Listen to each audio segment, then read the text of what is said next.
They have extraordinary powers, cool costumes, and a taste for justice. The views expressed on the following broadcasts do not necessarily reflect those of KHLT, Take 12 Radio, or our affiliates. The opinions on this show should not be considered as medical, psychological, or professional advice and are those of the host, co-host, and guest. Take 12 Radio and KHLT Recovery Broadcasting are not affiliated with any particular 12-step fellowship. Now here are your co-hosts, Marv R., Bruce H., and the Monty Man. Well, welcome aboard, all you scallywags and scallywagettes. Welcome to another fine episode of Open Forum, the great reality here at Take12Radio.com on your internet dial. Marv is here, and the Flush is here. It's our new Marvel's new superhero, the Flush, a.k.a. Bruce H. We won't tell you what that means. Hi, Flush. How you doing? Good. Oh, dear me, dear me. Listen, before we do... What's a scallywagette? A scallywagette is a female scallywag. I used to say scallywags and scallywaggles, but it's scallywagettes today. I don't know why. Did you make that up? Yes. Not the scallywag part, but the scallywagette. Yeah. Yeah, I don't know. You never know what's going to come out of my mind. I have way too much time on my hands. Well, but hey, listen, before we do anything else today, which we're going to be delving into the promises associated with Step 12. We're going to be wrapping up this series on the promises of the 12 steps. But before we do any of that, I want to give a shout out to my friend Chris Schroeder. Chris is the former chairman of the board for Take 12 Radio. He is the number 2 most downloaded circuit speaker in the world of the 12 steps. He is an amazing man. He walks with God daily. He has an amazing wife, and he's just a dear friend. So he is actually celebrating his birthday today, which is Monday when we tape the show, but this show airs on Wednesday. So we're going to celebrate his birthday all week long. So this is for Chris.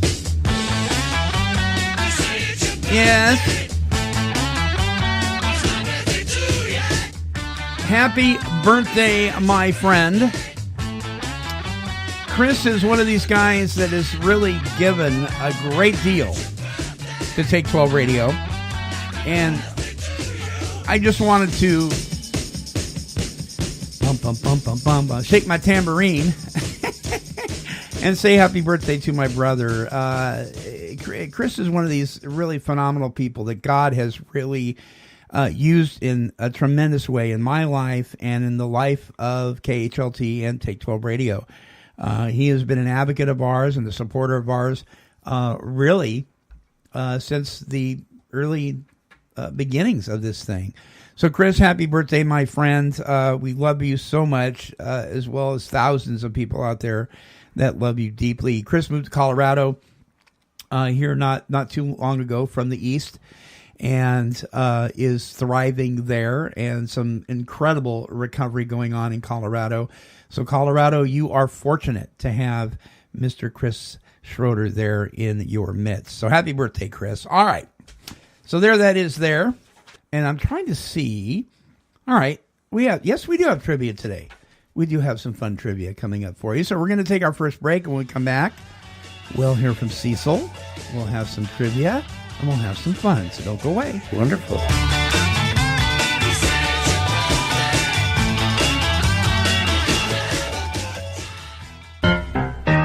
Hello there. This is the Monty Man from Take 12 Radio. You know, men, women, and their families experience tremendous pain and suffering due to the struggles they face from substance abuse and its co-occurring mental health challenges. They need to find a safe place for peace and healing. Well, Therapia Addiction Healing Center was born out of a deep desire to provide that safe and powerful healing environment. Therapia is a Greek word for healing. Traditionally, classic Greek medicine was holistic. It viewed the mind and body as one. At Therapia Addiction Healing Center, They have developed a holistic healing approach to treating addiction that is designed to bring into balance the mind, body, and the spirit. Therapia Addiction Healing Center, helping people recover from addictions by developing and maintaining healthy, meaningful relationships with God, self, and others.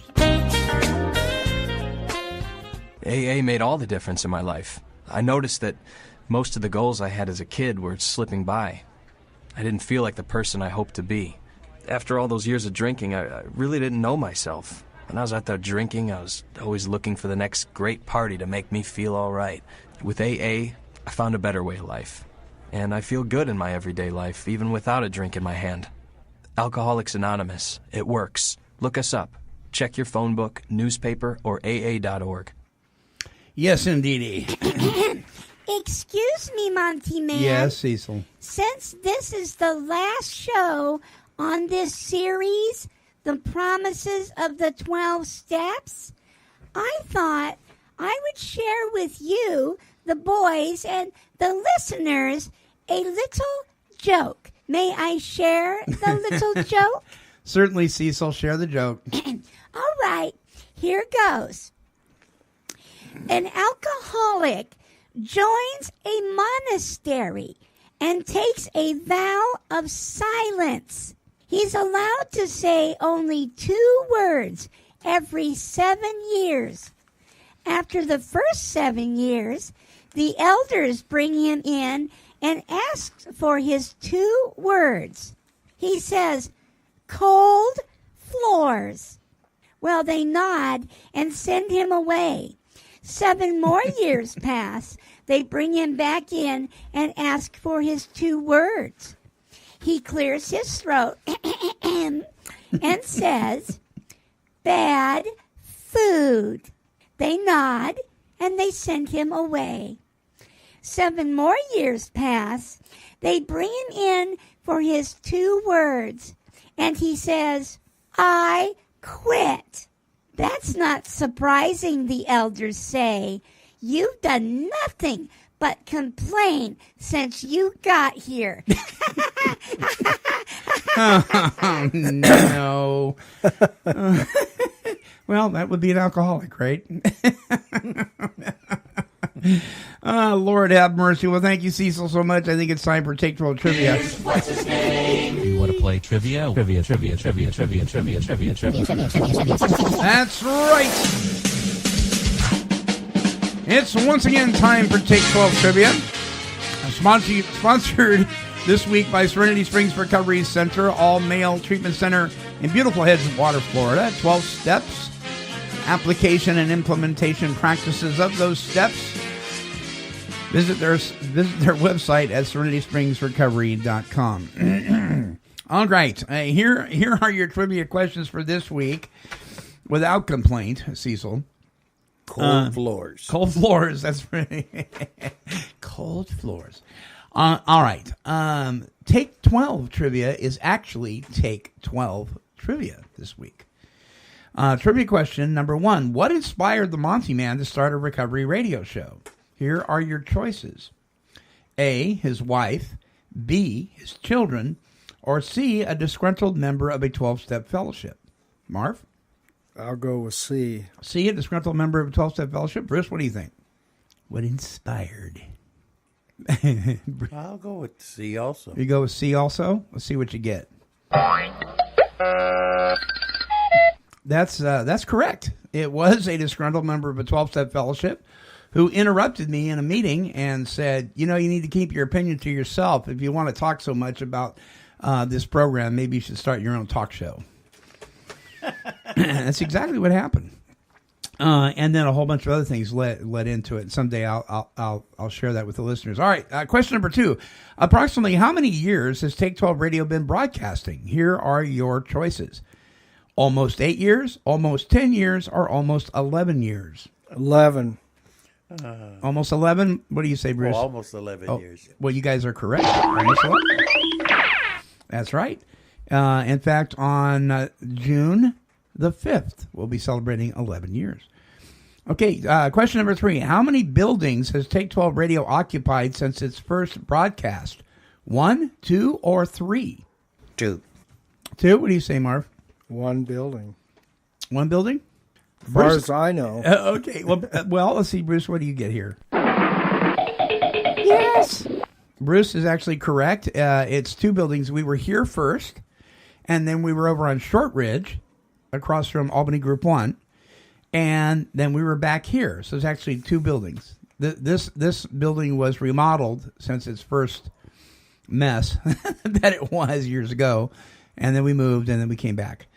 All right, here is your bonus question. How far is the broadcast reach of Take 12 Radio? The West Coast, the West and East Coast, or worldwide? Worldwide? Worldwide? What do you say, Bruce? I guess you're worldwide. I think you go farther than the East and West Coast. You're absolutely correct. Because it's internet radio, it is worldwide. That's right. All right, we'll be back right after this. Origins Recovery Centers provides integrated inpatient treatment for substance abuse and co-occurring disorders. At Origins, clients receive expert medical, clinical, and spiritual care individually designed for their needs. Our clients leave Origins with the foundation upon which they will build the rest of their lives. Call now to speak with an admissions specialist. Our toll-free number is 888-843-8935. That's 888-843-8935. Origins, delivering real solutions for real families.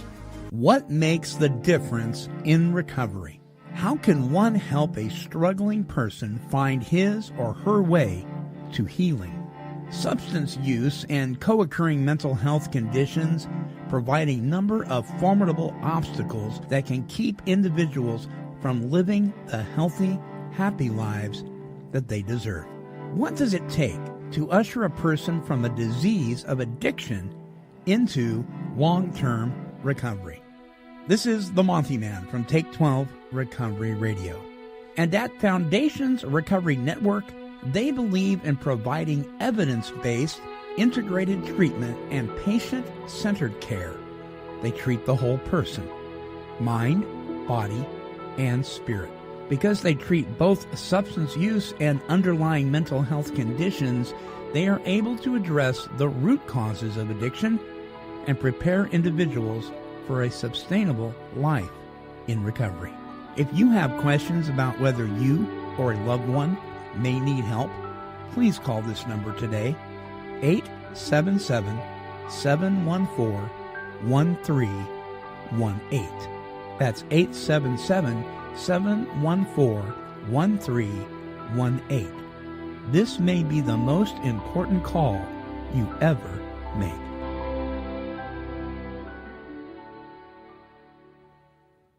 All right, welcome back. That almost put me to sleep. Well, this will wake you up. Melissa T. will be joining us. She's coming back from Michigan to visit. She'll be joining us on the show will actually broadcast on June 10th, but she'll be in the studio on June 8th to join all 3 of us. And I don't know, Marv, if you've ever met Melissa or not. Yeah, have you? Yeah, she was here during the first. Oh, that's program. right. That's right. Well, she's going to come for a visit, and she's going to join us in the studio, and she's going to bring who we refer to as in the fellowship as Mary 5. We refer to her here in the studio as Silent Mary because she will not speak behind a microphone. So she's going to be our listening audience, our live listening audience. But they will be here broadcasting to you folks on June 10th. So that's going to be a lot of fun. And somebody asked me the other day, who does the disclaimer at the beginning of the show? What lady does that? Well, that's my beautiful wife, Marcia, our PR person. She does that to answer your question. And let's jump into this right now, the promises of Step 12. Okay, Step 12 reads that having had a spiritual awakening as a result of these steps, and may I just say you cannot have a spiritual awakening as a result of steps you haven't done. Newsflash. We tried to carry this message to alcoholics and to practice these principles in all our affairs. That's Step 12. What is the message that we're trying to carry in these steps, Bruce? The spiritual message. The spiritual message that is leading us into what? Closer relationship with God. And we've talked about this at length before, that there are a lot of people that misunderstand and think that instead of the purpose of the steps being to help us develop a relationship with our Creator, that they're there to help us to develop a relationship with the steps. And that's not true. That in my opinion, that's not true. Right. I think we should word it just a little differently, or I should. Sure. It's to learn to walk with God. Yeah. You know, I believed, but I didn't know Him, and I surely didn't walk with Him. Big difference. Yeah. Believing and knowing. I can believe my car will start, but if I don't put the key in and start it up, it really doesn't mount to a hill of beans, right? Yeah. Yeah. Yeah, you can believe something, but you don't know it. Right. So I'm going to read off these, and then we'll go back over them. These are the promises associated with Step 12. And number 1, practical experience shows that, and here's the promise, nothing will so much ensure immunity from drinking as intensive work with other alcoholics. It works when other activities fail. Number 2, life will take on new meaning. Number 3, to watch people recover, to see them help others, to watch loneliness vanish, to see a fellowship grow about you, to have a host of friends. Here's the promise. This is an experience you must not miss. We know you will not want to miss it. Frequent contact with newcomers and with each other is the bright spot of our lives. Number 4, both you and the new man must walk day by day in the path of spiritual progress. If you persist, here's the promise, remarkable things will happen. And number 5, when we look back, we realize that, here's the promise, the things which came to us when we put ourselves in God's hands were better than anything we could have planned. Number 6, follow the dictates of a higher power, and the promise is you will presently live in a new and wonderful world, no matter what your present circumstances. Number 7, assuming we are spiritually fit, here's the promise, we will do all sorts of things alcoholics are not supposed to do. We'll talk about that in a little more detail in a minute, because that can be a little confusing. Number 8, your job is to be at the place where you may be of maximum helpfulness to others. So never hesitate to go anywhere if you can be helpful. You should not hesitate to visit the most sordid spot on earth on such an errand. Keep on the firing line of life and these motives, and here's the promise, God will keep you unharmed. Number 9, the power of God goes deep. And number 10, we have stopped fighting anything or anybody and anything. We have to. Okay, so let's go back up to number 1. Practical experience shows that nothing will so much ensure immunity from drinking as intensive work with other alcoholics. It works when other activities fail. We've talked before that, I think we even mentioned it last week, that people sometimes misunderstand this, and they think it's just a couple of alcoholics sitting down having coffee and reading this book, the big book. That's not intensive work with another alcoholic, unless one of those has experienced a solution, right? And knows what it is. Yeah, I think I understand what you're saying here, and I think it's if you're working with another alcoholic, then the assumption is that one of them have a solution to the problem. Right. Mm-hmm. Because alcoholics sit down and talk to each other all the time. Mm-hmm. On the bar stool, out to lunch. But that isn't necessarily a working relationship leading towards a relationship with our Creator. Mm-hmm. As far as AA itself goes, and that when I'm teaching the book or things like that, everything is focused on this method that was given to me in Alcoholics Anonymous to take a look at myself, for I could see my need for God and with some humility. Right. You know. Right. With some sort of humbleness. When I started to see that and recognize who I was. Yeah. So that's what I teach. And that's what I'm working with, one alcoholic with another. Now, I've formed a lot of relationships where I've cherished them just they run deep with me. And they weren't necessarily relationships that were built on working this step process. They were just people that you came to be friends within the fellowship, right? I think it was because of our common problem, our common solution, Yeah. and the joining together to try to help other people. Yeah. Yeah. Mm-hmm. So Marv, why do you think one alcoholic working with another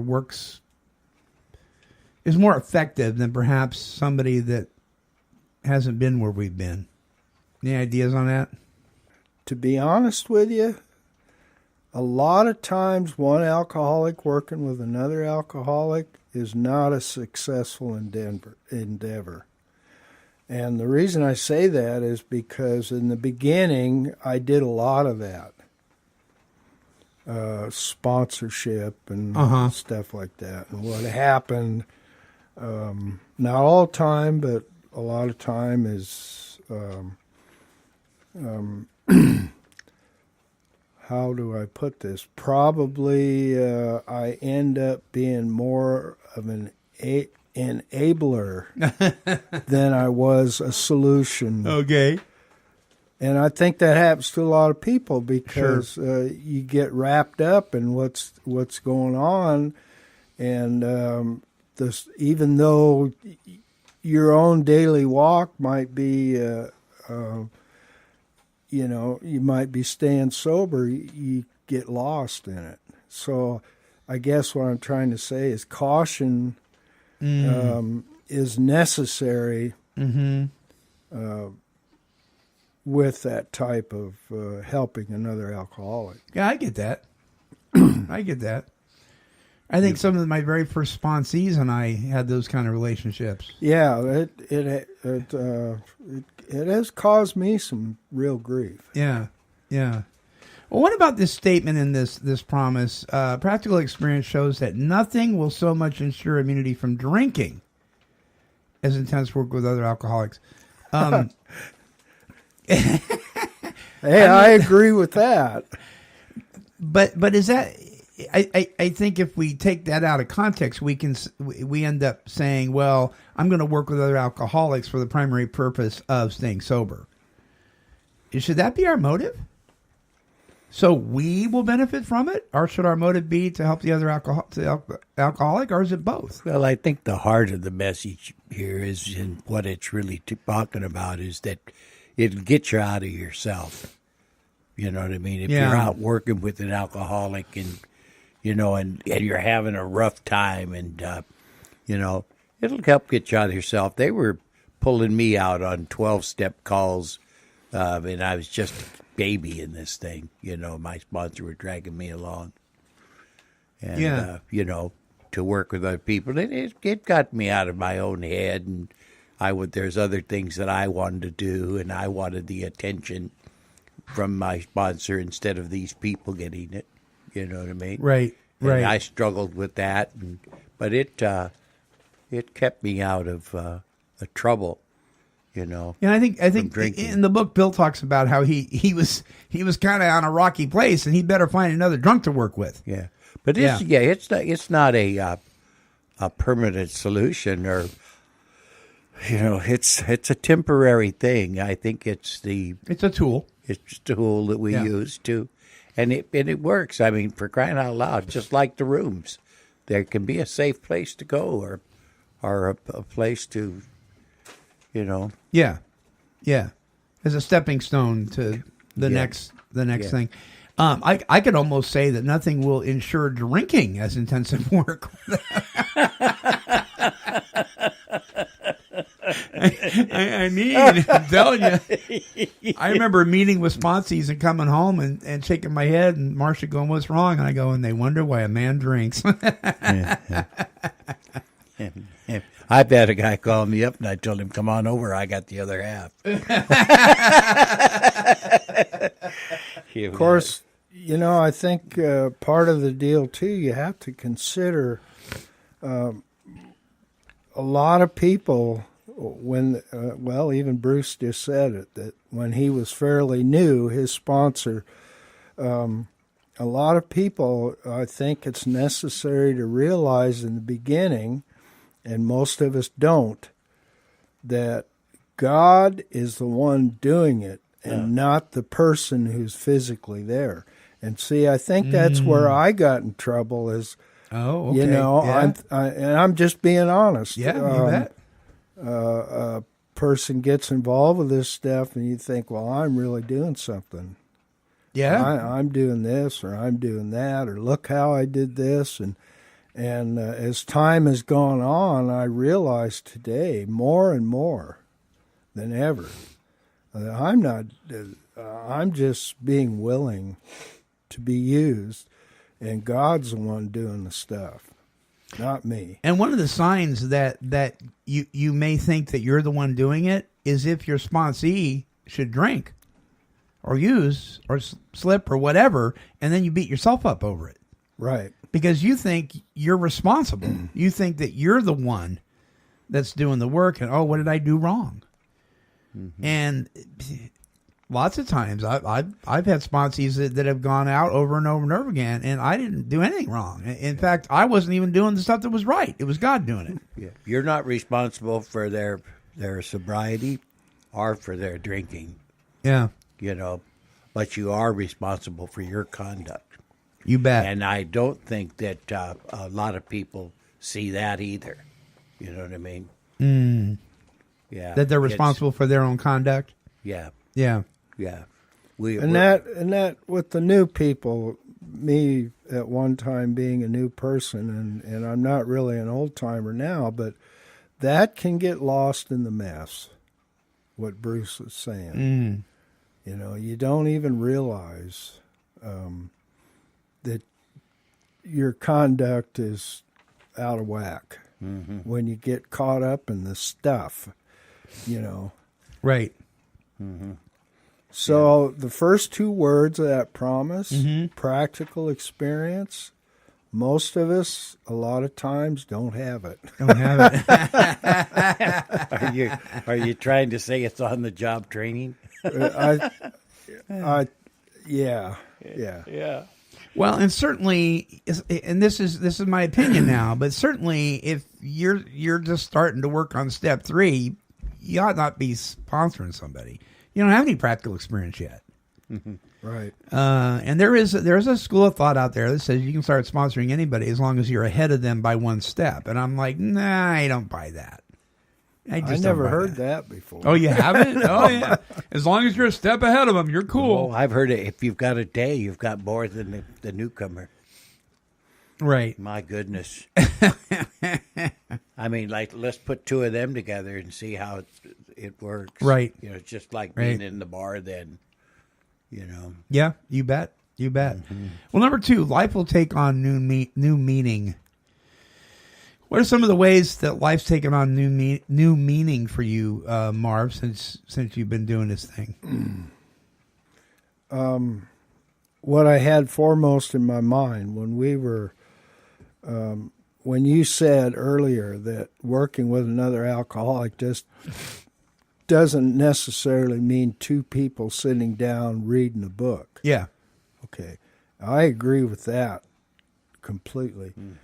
But let me tell you this, in all honesty, life started to have new meaning for me. What happened was some people in the program approached me. This was years ago, by the way, and asked me if I would do a Bible study for alcoholics. And we did that, and it went for a couple of years. And we averaged anywhere from 8 to 15 people showing up.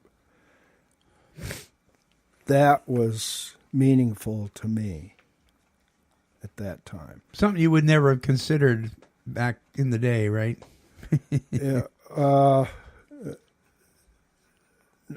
I don't think if anybody had never approached me that I would have, yeah. Right. And then when you go into number 3 here, that's, watch people recover and to see them help others and to watch loneliness vanish. That's where a lot of that came in for me. after I got through the period of time where I quit chasing people around thinking I was going to really help them do something wonderful, then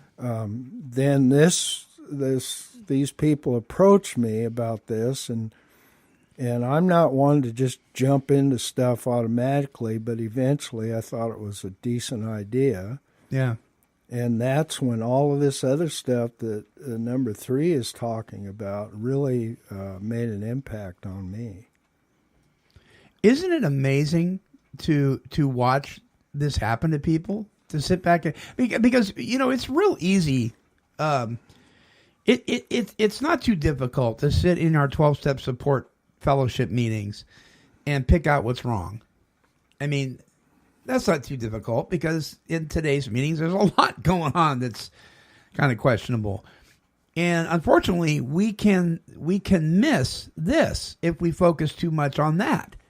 We can miss watching people recover, to see them help others, to watch the loneliness leave their face if we're not too careful. And I think we need to keep our eyes open and our ears open, and not only watch for those who may be in need of direction and help and that kind of thing, but also for our own encouragement to watch people who have changed and watch how they've matured and how God has come into their life and the things that have happened to them.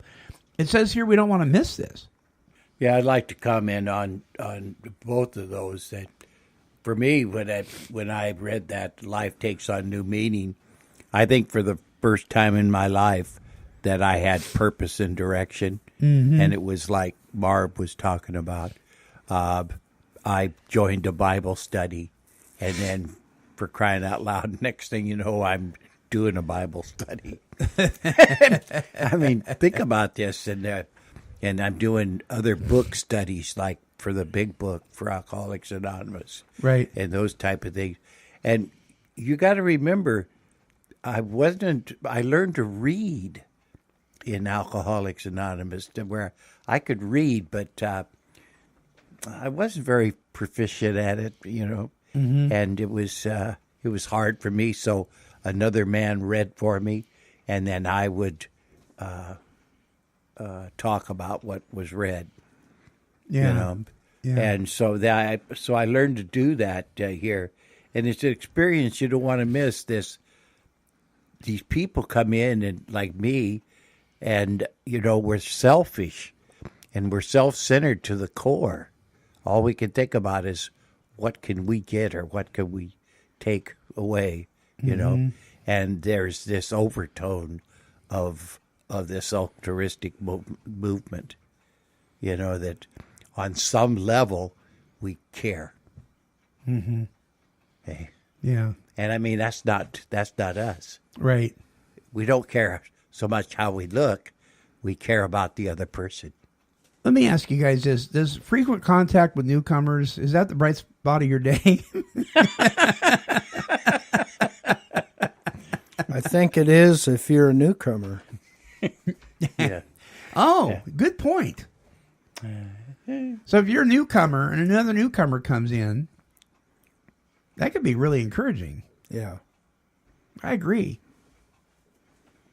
Both you and the new man must walk day by day in the path of spiritual progress. If you persist, here's the promise, remarkable things will happen. So for me, if you persist is such a key statement for me.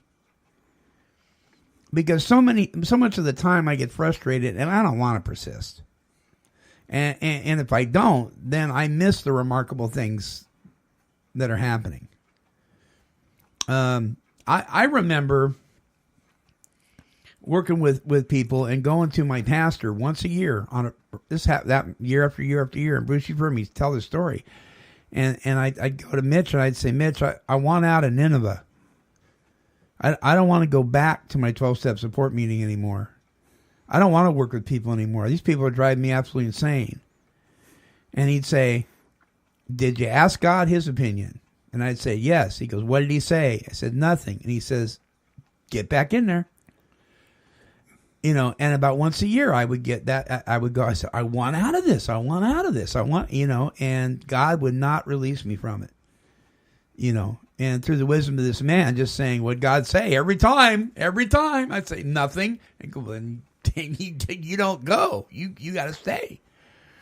And even though I had to move home groups at one time, it took a long time for me to even do that. And Bruce knows my frustration with that. And one day, it was time to do that. It was time to change home groups. And I don't know if you remember this, Bruce, but you said, I think it's okay for you to do that now. And I said, why? And he goes, because you're not angry. Remember? I wasn't angry anymore. You know. So being persistent with working with people, you know, we've talked about nothing will point out your own character defects more than working with another alcoholic. It was really hard for me to be persistent. It isn't like that today. I can hang in there now, but man, it took some growth. What about you guys? Can I disagree? Sure. Certainly. Yeah, I think that that's what we have a tendency to do is persist. And, you know, because we think it's our effort. It was like Marv was talking about earlier. The flip side of the coin of that is true. Absolutely. See, so the thing that I pick up on in those words is not to persist, but walking day by day in spiritual progress. Mm-hmm. What does that mean? It might mean just a simple thing about doing the steps, you know what I mean, and seeing your need for God and going to Him, or learning to use Him on a daily basis as you walk this world and you're in it. You know what I mean? So persisting to walk day by day in the path of spiritual progress. Learn to, you know, I mean, I think you can be spiritual waxing your car. Sure. You know, if you're praising God for this thing and for what He's given you, you know what I mean? Or the country He's allowed us to live in. You see what I mean? Right. And be thankful for those things and live out of that. Your thoughts, Marv, are? Well, I was kind of thinking that maybe that might say, if you watch for doors to open, remarkable things will happen. In light of what Bruce said. Yeah. And in light of, I know myself, I know that I can think I'm really something and be persistent, all right, and just barge in there, you know, like a idiot. Yeah. But what I've learned by the first promises that we've already talked about is that there's a lot of power in observation. God is God. Do not put Him in a box. And so I tend to watch for that door to open. And God, are you going to use me here or what? Mm-hmm. I think that I do that based on all the things that happened when I first tried to be a big shot and work with other alcoholics, to tell you the truth. Yeah. Does that make any sense to you? Yeah. It does. I remember studying the traditions before I ever did the steps. I don't know why I did that. I mean, one of the reasons was I think so many people didn't want anything to do with the traditions. They were business-like and all that kind of thing. And I got curious about them. And this was way back when my old home group used to meet on the other side of town, and those traditions piqued my interest. Mm-hmm. So I didn't want to do the steps, but man, I was interested in those traditions. So I learned about those traditions and I studied those traditions. And by God, I was going to go into my 12-step support meetings, and I was going to tell people how they were doing it wrong, and how they needed to abide by these traditions, and they were way off kilter, and I was going to change them, by golly, by George. And I hadn't even had an understanding of step one. Mm-hmm. And people looked at me like I was stoned. They go, oh, that's nice. And then they just go on their way. But I really did. I had this real haughty, idea that I was going to make things right in the program. in the fellowship. Yeah, I think we all bring something to this thing that is a hindrance to us, or a snare. And and then there's other things we bring that are gifts. Yeah. I think there's a combination of that. But I like what Marv was saying, and the track he was on, and this power of observation. I think that's a wonderful thing. And for me, what had to take place was I had to stop thinking about what I was going to say to people and start listening to them. Yeah. See, for I could meet them where they was at. I mean, actually listen to him and not have this scenario on what I was going to say. Learn to push that stuff aside, what I wanted to do aside, and listen to these people for I could be of help. And that was hard for me. How long did it take you to kind of make that switch? Well, it took quite a while, right? It took quite a while for that to happen to me. My sponsees actually went out and got me an active listening course off the internet and gave it to me. I love that. No, I mean, what a gift, this right? is for real. I mean, literally, what a gift.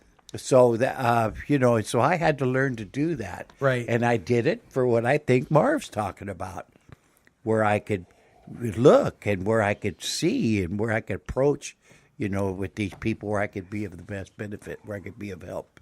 Sometimes we have to make relationships before we can teach them the steps.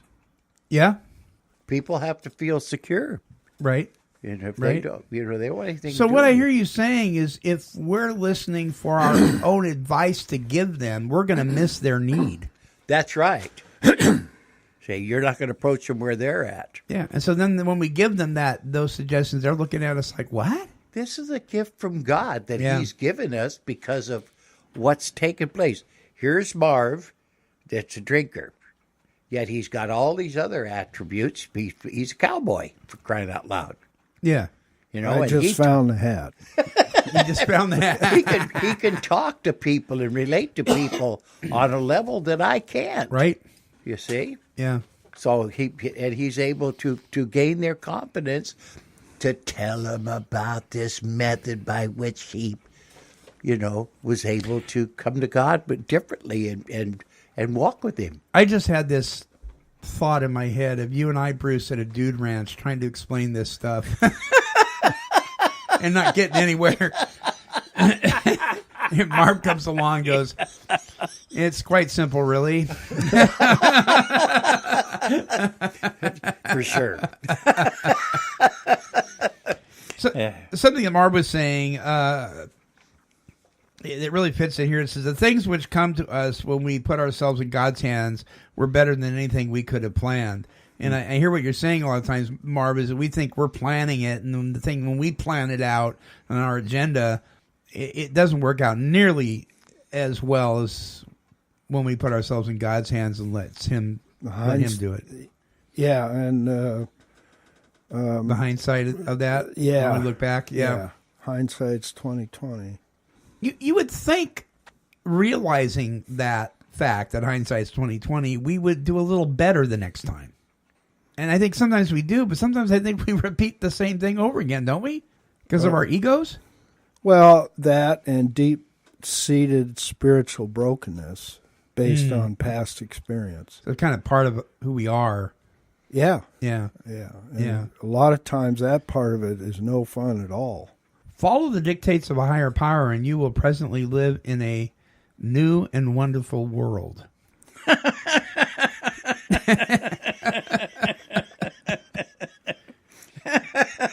No matter what your present circumstances, it says. Why are you laughing, Bruce? Tell us. It's true. Yeah. But by golly, I mean, you just want to tear this thing up and rip the page off and throw it in the trash. Don't you? Yeah. I mean, it just... It's like, aren't you kidding me?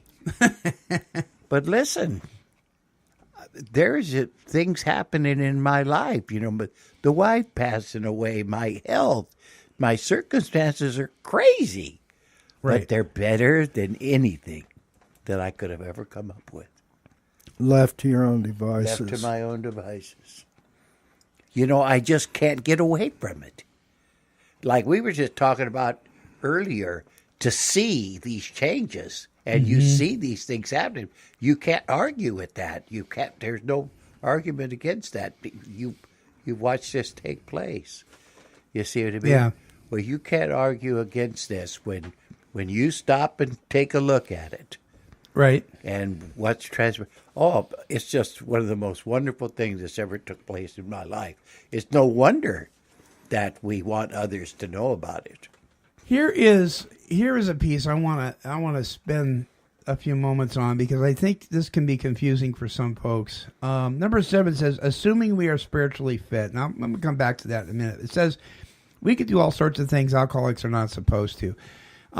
Let's look back a little bit in history of Alcoholics Anonymous and the way they worked with people back in the beginning.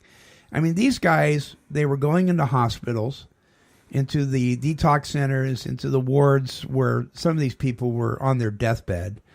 They were going into the honky tonks. They were going into the bars and nightclubs. They were intentionally looking for people who were slumped over on the bar stools, literally. They were going into some pretty seedy places. And I think there was some concern back then about that, and I think they addressed this issue. That because remember, we're talking about the chapter working with others here. So that when we're working with others, we can go into these places if we're spiritually fit, and assuming that we are. In fact, it says that assuming we are spiritually fit by this time, step 12. That let your heart not be troubled. You can go on these 12-step calls. You can go into these places that are questionable, and you can help other people.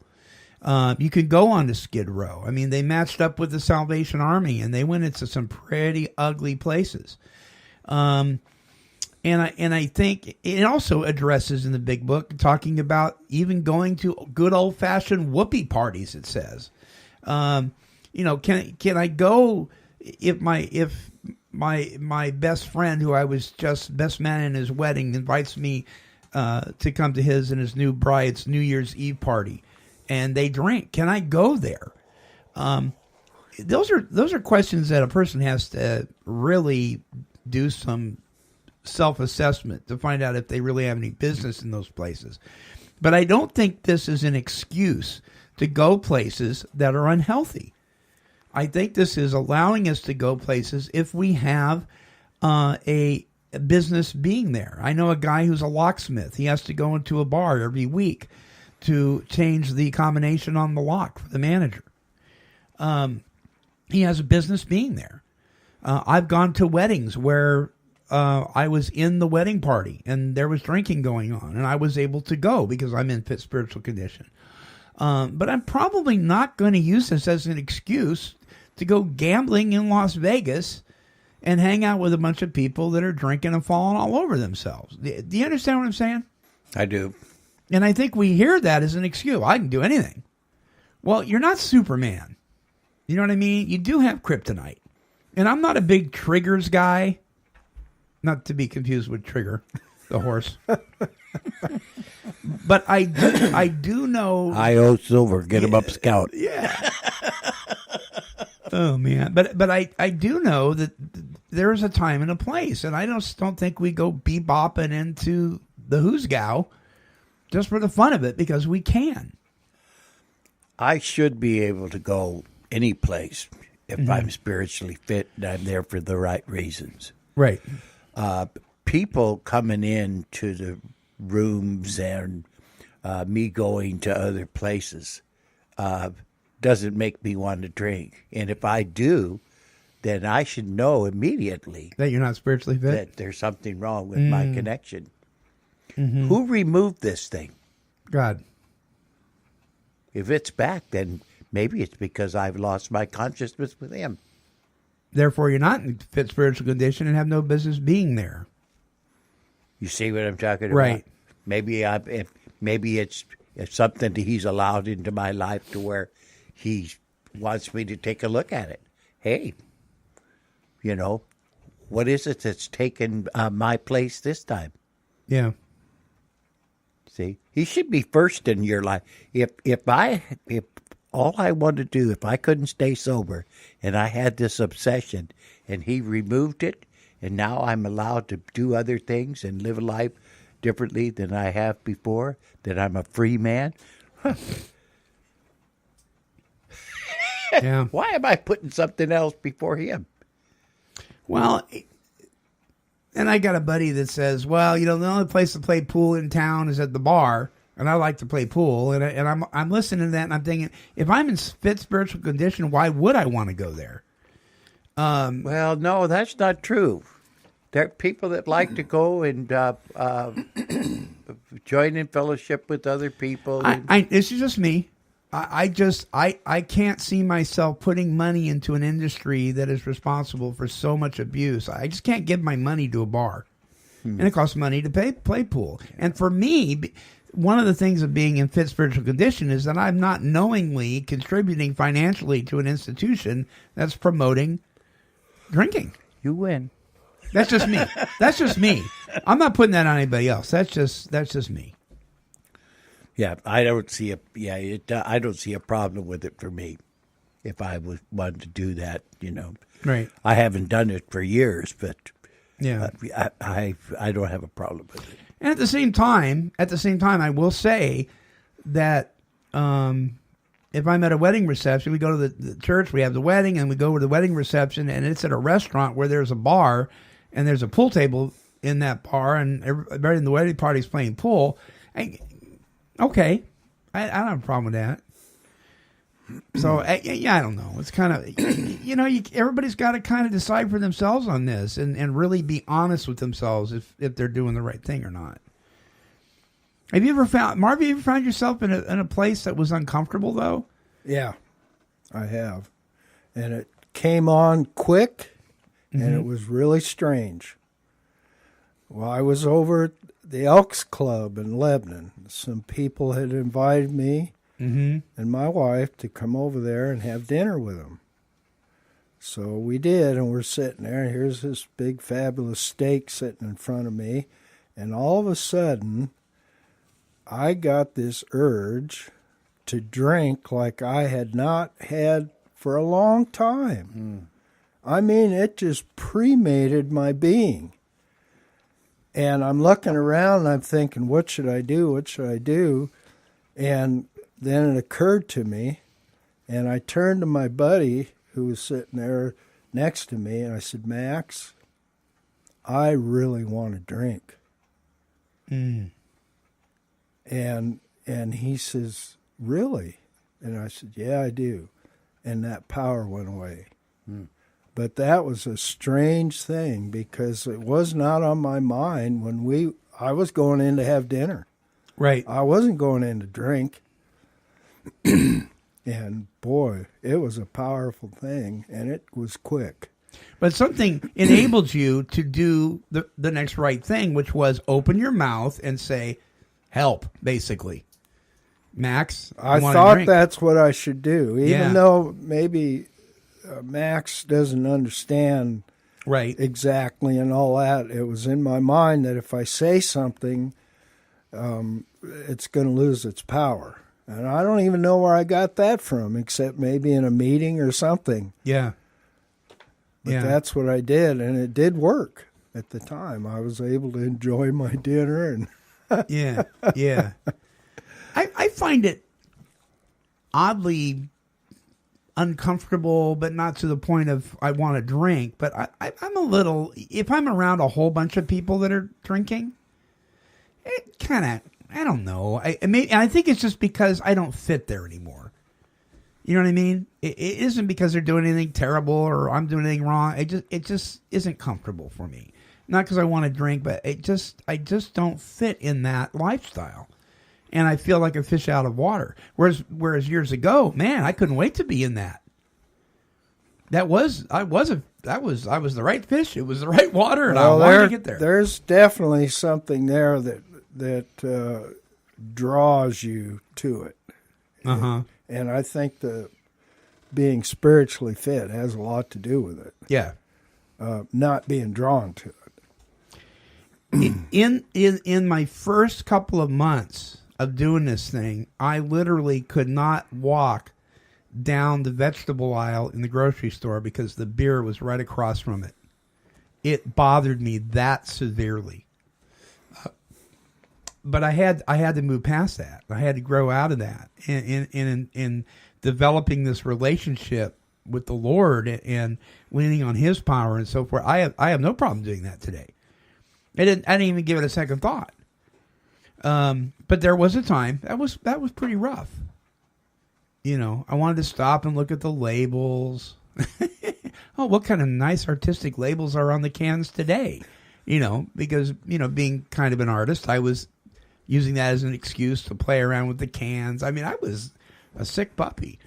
Today, it doesn't faze me.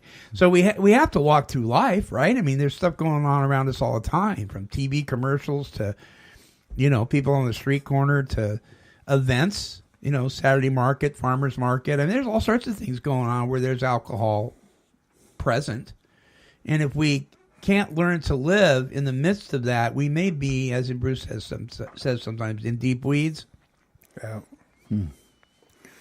Yeah, I've heard a lot of people say that about them sort of things, about not being able to walk down the aisle where the alcohol is at and those type of things. And I've never suffered that way. Not even in early? No, not even in early sobriety. Well, I'm glad. Yeah, I am too. Because, see, I believe there's a lot of people did do that. You know, I couldn't go into neighborhoods where there was drugs, you know, where people sold up street corners and things like that. Mm-hmm. I had to stay away from those places in early sobriety. Yeah. That killed me. It just put a knot in my stomach. I'd get sick, you know, and I'd drive up to past it and corners, and pretty soon I'd turn around and I'd go back and I'd try to figure out how to get some money. it was just horrible, you know. What you mean. Yeah, so I had to talk about that with my sponsor and get some advice, and I stayed away, and then even that got relieved. Mm-hmm. And then next time I was going by those places, I was looking to see if I might be of service. Whole different thing going on. Yeah, amazing. And so the knot went away in my stomach. Guys, we're out of time, so let me just touch on this last one here. We have stopped fighting anybody and anything. Yeah, me too. I don't know if that's completely true for me. I don't think my desire to throw the first punch, figuratively speaking, it has been overcome completely, but I certainly don't go out and look for it like I used to. I used to look to stir up stuff. I think it says even alcohol, you know. Even alcohol, right? Yeah. And I think that I have, like I said, I've stopped fighting. Yeah, that I have, yes. I stopped fighting the alcohol, and I stopped fighting the drugs, you know. Right. And the drugs were the big thing, the knot in the stomach for me. Yeah. But I stopped fighting that. And so that was wonderful. Anybody, I have problems. Mm-hmm. This, you know, I'm still pretty much of a train wreck, you know, with people. And I think it's because we bring our own personalities and who we are into relationships. And, you know, one of the things when I was working with somebody, and then I felt like they turned on me. Mm-hmm. See, and so I don't know. That's pretty hard for me. Yeah. Yeah. Marv, you stopped fighting the alcohol thing? It's not a battle anymore, like I get up in the morning and I got to fight. No, it's not. Yeah. I haven't had a problem with that for a long time. Right.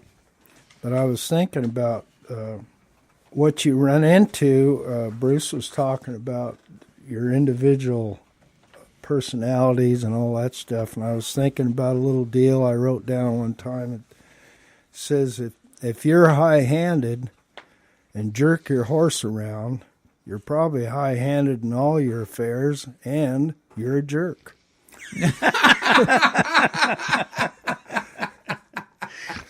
Very well said. Well, listen, this wraps up this series on the promises associated with each of the steps. We didn't get to every single one. We got to most of them. I just appreciate everybody who's listened and is tuned in, and thank you to Pam Hemphill of Time to Heal, who suggested very many months ago that we do a show on the promises of each step. Thank you, Pam.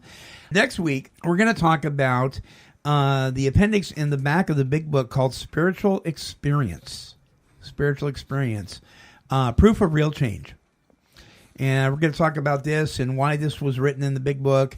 And I'm going to just give you a little hint here. This first paragraph says, the terms spiritual experience and spiritual awakening are used many times in this book, which, upon careful reading, shows that the personality change sufficient to bring about recovery from alcoholism has manifested itself among us in many different forms.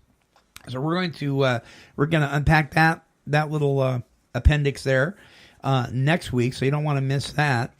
Don't forget, on June 10th, Melissa will be here along with her sponsor, Mary 5. We call her Mary 5 because there's 5 Marys here in Lynn County. So that'll be a lot of fun. Please give us an email at take12radio@comcast.net. Thanks, you guys. Thank you.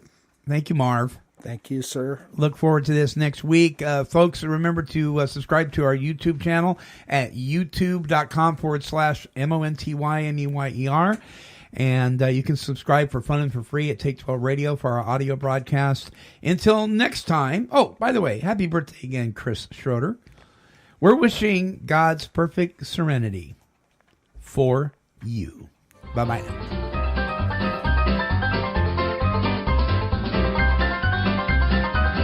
This has been a broadcast of Take 12 Recovery Radio and KHLT Recovery Broadcasting. Kitty, kitty, kitty, kitty. Meow.